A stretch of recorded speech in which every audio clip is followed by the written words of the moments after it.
والعاقبۃ للمتقین الصلاۃ والسلام علیکا سیدی یا رسول اللہ الصلاۃ والسلام علیکا سیدی یا حبیب اللہ۔ میں اپنی تحریک کی طرف سے پنڈ بیگوال کے طریق لبیک کے تمام ساتھیوں کو، خصوصاً جناب تنویر کیانی صاحب کو، جناب قریشی صاحب کو، اور جتنے بھی علماء کرام، جناب سید قاسم شاہ صاحب، جتنے بھی ان کے معاون ہیں، ان کو مبارکباد پیش کرتا ہوں کہ انہوں نے اتنی عظیم الشان کانفرنس کرائی بابا جی کے ایصال ثواب کے لیے۔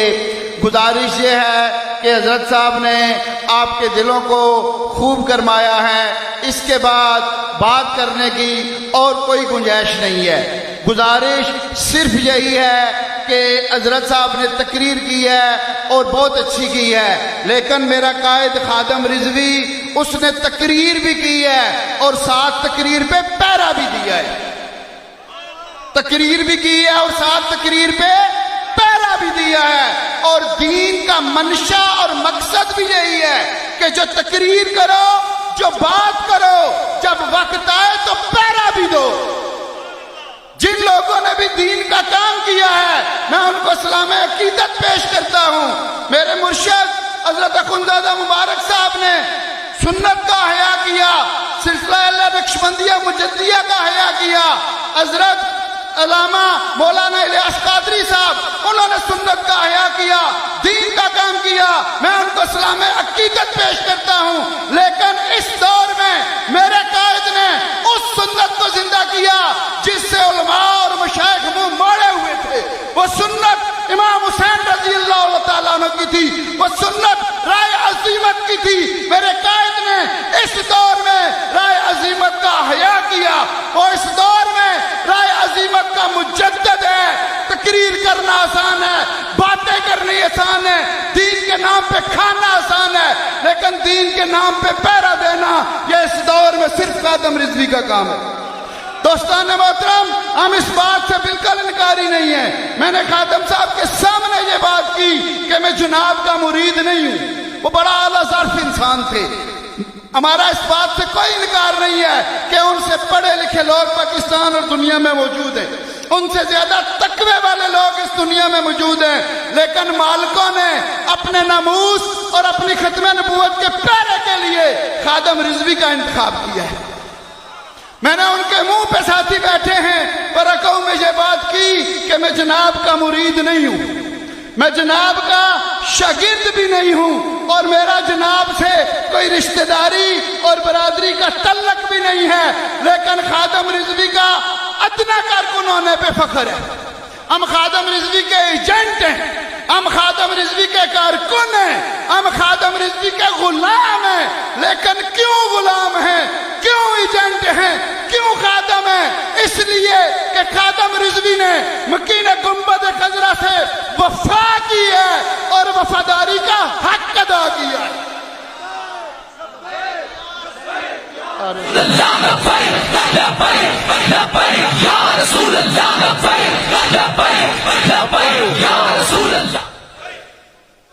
ہماری سانسیں رواں ہیں جب تک نبی کی مدح ثنا کریں گے، جب تک ہمارے سانسیں رواں ہیں ہم حضور کی مدح ثنا کریں گے۔ رگوں میں اپنی جب تک لہو رواں ہے نبی نبی ہم صدا کریں گے۔ زمانے بھر کی اور ایک نعمت خدا نے دی ہے، انہی کے صدقے جو ان کی عزت پہ حرف آیا تو اپنی عزت کو کیا کریں گے۔ یہ جو آخری بات ہے نا، اس پہ پہلا صرف خادم رضوی نے دیا ہے۔ خادم رضوی اسی غم میں دنیا سے گیا ہے۔ جب فرانس والوں نے خاکے بنائے تو تقریریں کرنے والے گھروں میں بیٹھے ہوئے تھے۔ جب فرانس والوں نے خاکے بنائے تو نعتیں پڑھنے والے گھروں میں بیٹھے ہوئے تھے۔ جب فرانس والوں نے خاکے بنائے تو دین کے نام پہ ہاتھ چموانے والے، اپنی شرنیاں اور استانوں کے نام پہ پیسے لینے والے گھروں میں بیٹھے ہوئے تھے۔ اس وقت حضور کے ناموس پہ اگر کسی نے پیرا دیا تو اس کا نام خادم رضوی ہے۔ گزارش یہ ہے کہ آج بہت اچھی انہوں نے تقریر کی، آپ کے دلوں کو گرمایا، لیکن مجھے بتاؤ کہ اگر آقا نے یہ پوچھ لیا کہ جب فرانس والوں نے میرے خاکے بنائے تو تم نے کیا کام کیا؟ ناموس رسالت پہ جب حملہ ہوا تو تم میرے کلمہ پڑھنے والوں نے، میرے نام پہ عزتیں پانے والے خطیبوں نے، میرے نام پہ عزتیں پانے والے نعت خوانوں نے، میرے نام پہ عزت اور ہاتھ چکوانے والے پیروں نے کیا کام کیا؟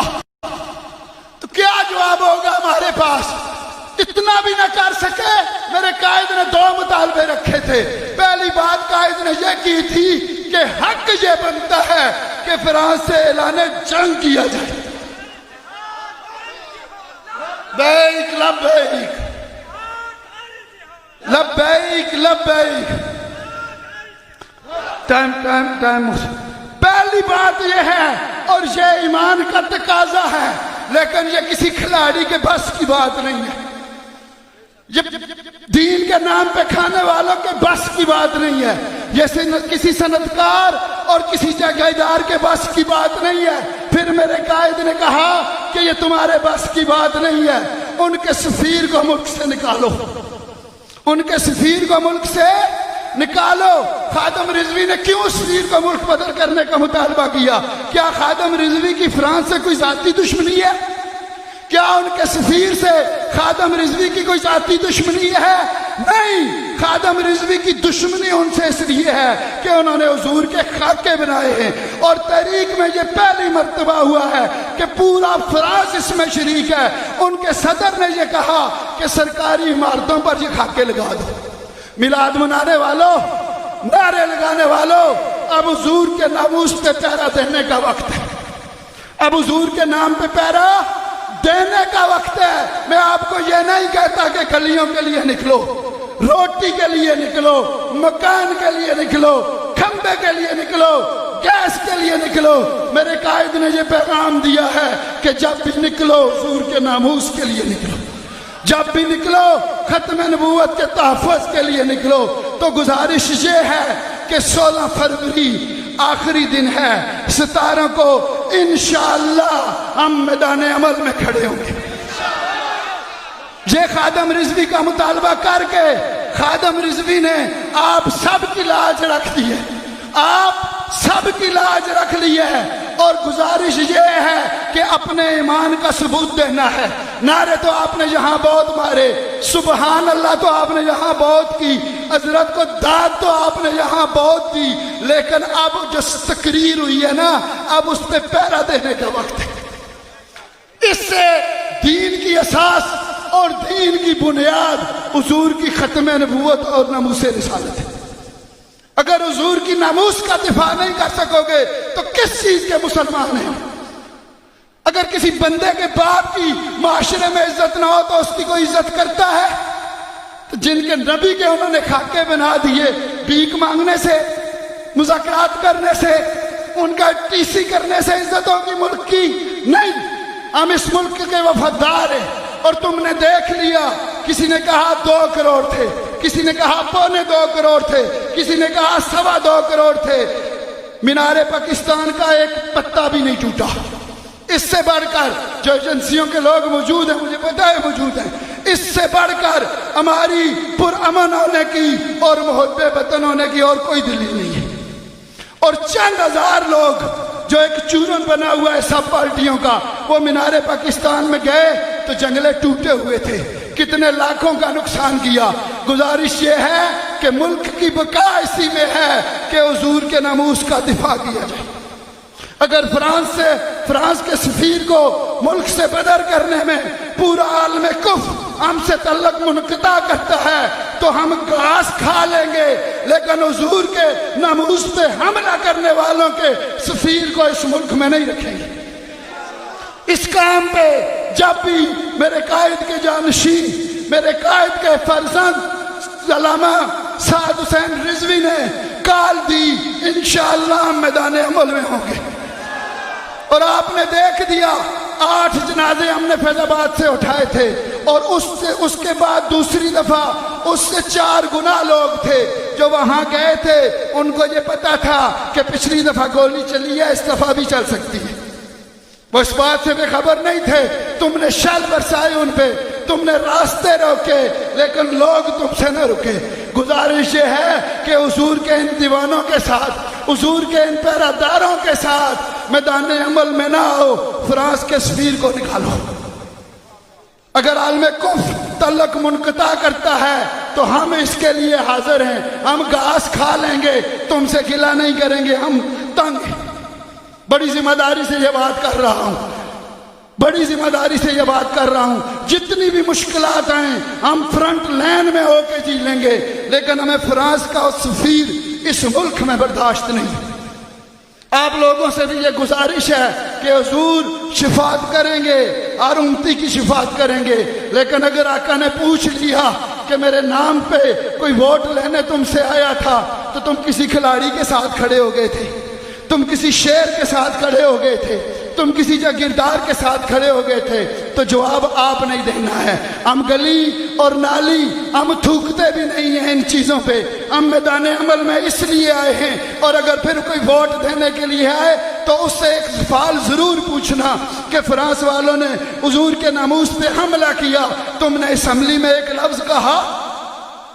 نہ لمبی باتیں پوچھنا، ایک بات پوچھنا.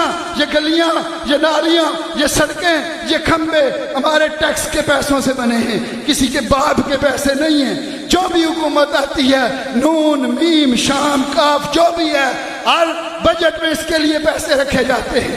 ہر بجٹ میں یہ کام ہونا ہے.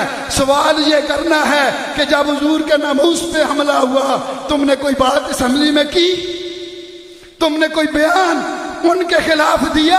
شرم کی بات تو یہ ہے کہ ہمارے وزیر اعظم نے بھی ابھی تک ایک مذمتی بیان بھی نہیں دیا. عالم کفر کی ٹیسیاں کرنے سے، ان کے آگے لیٹنے سے لیڈری نہیں ہوتی ہے. ملک ترقی نہیں کرے گا. ملک ترقی اس وقت کرے گا جب رسول اللہ سے وفاداری کرو گے. ملک ترقی اس وقت کرے گا جب حضور کے ختم نبوت اور حضور کے ناموس پہ پیرا دو گے.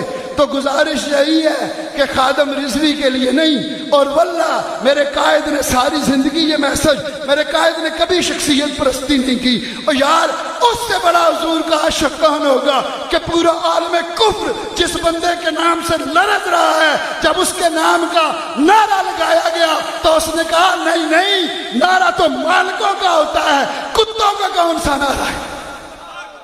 اس جیسی مثال بھی کوئی آج پیش کر سکتا ہے؟ نہیں کر سکتا.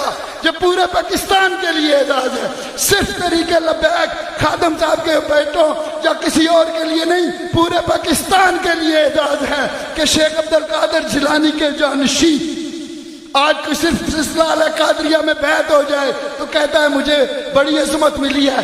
یقیناً اس کی عظمت ہے، لیکن اس سلسلہ علیہ قادریہ کے بانی، اس سلسلہ علیہ قادریہ کے سرخیل کی اولاد اور اہل شام کے مفتی، جس شام کے بارے میں حضور نے دعائیں کی، جو شام بڑی برکتوں والا ہے، انہوں نے یہاں آ کر پاکستان میں آ کر کہا اے سعد، اے سعادتوں والے سعد، ہم تیری بیعت کرتے ہیں. یہ ایسی فضیلت ہے، یہ ایسی سعادت ہے جو تاریخ میں آج تک کسی شخص کو حاصل ہوئی نہ ہوگی. یہ صرف خادم رضوی کا خاصہ تھا. کیوں خاصہ تھا؟ خادم رضوی نے مکین گنبد خضرا سے وفا کی ہے. گزارش یہ ہے کہ جب کال آ جائے، خادم رضوی اپنے نام کے لیے کال نہیں دیتا تھا، نہ اس کا بیٹا اپنے نام کے لیے کال دے گا. جب بھی کال آئے گی مرکز سے حضور کے ناموس کے لیے آئے گی. جب کال آ جائے تو پورا ملک باہر نکل آئے، یہ روڈیں بھر جائیں، یہ گلیاں بھر جائیں، تاکہ پورے عالم کفر کو یہ میسج جائے کہ یہ واقعی صرف نعرے نہیں لگاتے، صرف حضور کے نام کا لنگر نہیں کھاتے، صرف میلاد نہیں مناتے، صرف یارویں نہیں مناتے، صرف آقا کے نام پہ ہاتھ نہیں چمپاتے. آج آقا کے ناموس پہ پہرا دینے کا وقت ہے. تو یہ میدان عمل میں اب آپ پہ ہے کہ جس کو جتنی حضور سے محبت ہوگی وہ اتنا اپنا کردار ادا کرے گا. اور جن لوگوں نے ہماری رپورٹیں دینی ہیں وہ برملا دے ہیں. میرے قائد خادم رضوی کے بیٹے نے پھر کہا ہے کہ ہمیں اپنے بابا کے پاس جانے کی بڑی جلدی ہے، ہمیں اپنے قائد کے پاس جانے کی بڑی جلدی ہے، سفیر کے معاملے پہ کوئی کمپرومائز نہیں ہوگا، سفیر کے معاملے پہ کوئی سودا نہیں ہوگا، ایک ہی سودا ہے، ایک ہی بات ہے کہ فرانس کے سفیر کو اس ملک سے نکالو۔ میں اپنے قائد کے لیے آخری بات کرتا ہوں اور اجازت چاہتا ہوں کہ لہو میں ڈوبے، لہو میں بھیگے تمام موسم گواہی دیں گے کہ تم کھڑے تھے، لہو میں بھیگے تمام موسم گواہی دیں گے کہ تم کھڑے تھے، وفا کے رستے کا ہر مسافر گواہی دے گا کہ تم کھڑے تھے، سحر کا سورج گواہی دے گا کہ جب اندھیروں کی کوک میں سے نکلنے والے یہ سوچتے تھے کہ کوئی جگنو بچا نہیں ہے۔ یہ حقیقت تھی۔ میرے قائد نے اسلام کے ہر شعبے کا دفاع کیا ہے۔ اس نے ناموس رسالت، ختم نبوت، ناموس صحابہ، ناموس اہل بیت اور دین کے دوسری چیزوں پہ وہ مثالیں قائم کی ہیں کہ اس صدی میں ان کا جواب دینا ناممکن ہے۔ جب ختم نبوت پہ حملہ ہوا، جب مسجدوں میں جا کر ڈراموں اور فلموں کی شوٹنگ ہو رہی تھی، جب ناموس رسالت پہ حملے ہوئے تو دین کے نام پہ کھانے والے اپنے گھروں میں لیٹے ہوئے تھے، دین کے نام پہ کھانے والے اپنے گھروں میں سوئے ہوئے تھے۔ اس وقت میدان عمل میں ایک شخص تھا جس کا نام خادم رضوی تھا۔ لہو میں ڈوبے جب اندھیروں کی کوک میں سے نکلنے والے یہ سوچتے تھے کہ کوئی جگنو بچا نہیں ہے، تم کھڑے تھے، نہ ہم میں سے کسی کے بس میں نہ آنے والے دور میں ہوگا، سو آنے والی تمام نسلیں گواہی دیں گی کہ تم کھڑے تھے۔